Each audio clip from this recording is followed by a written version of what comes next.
நமக்கு dynamic task எப்படி பண்ணுறதுன்னு பார்க்கலாம். நம்ம இதில் போயிட்டு மை டாஸ்கில் டூ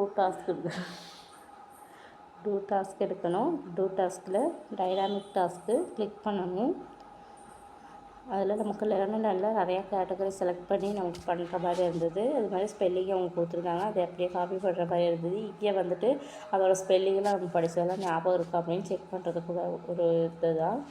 இங்கே வந்துட்டு கேட்டகரி மிஸ் ஆகி தான் கொடுத்துருப்பாங்க. இப்போ ஒரு ஃப்ரூட்ஸ் வந்துச்சுன்னா அடுத்து வெஜிடபிள் வரும், அப்படின்னு மிஸ் ஆகி தான் வரும். இங்கே வந்துட்டு ஃபில்லிங் த பிளாங்க்ஸ் மாதிரியே இருக்கும்.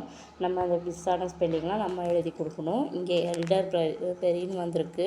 அப்போ அதோடய ஸ்பெல்லிங்கை நான் இந்த 2 ஸ்பெல்லிங் மிஸ் ஆகிருந்தது, அதை கொடுத்துட்டேன்.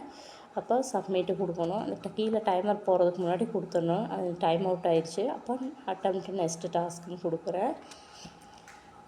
அடுத்தது ஒரு காரோட லோகோ வந்திருக்கு.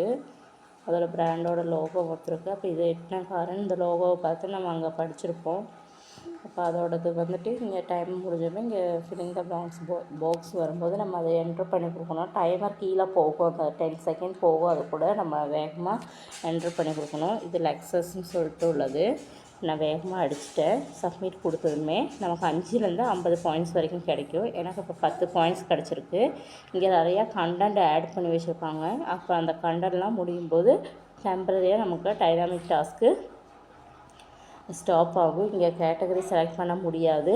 அது மாதிரி லேர்ன்ன்ற ஒரு விஷயம் சொல்ல மறந்துட்டேன். நம்மளோட ஒர்க்கிங் இன்கம் இல்லையா, அது 1000 ஆயிடுச்சுன்னா நம்ம லேர்ன்னும் டெம்பரரியாக ஸ்டாப் ஆகும்.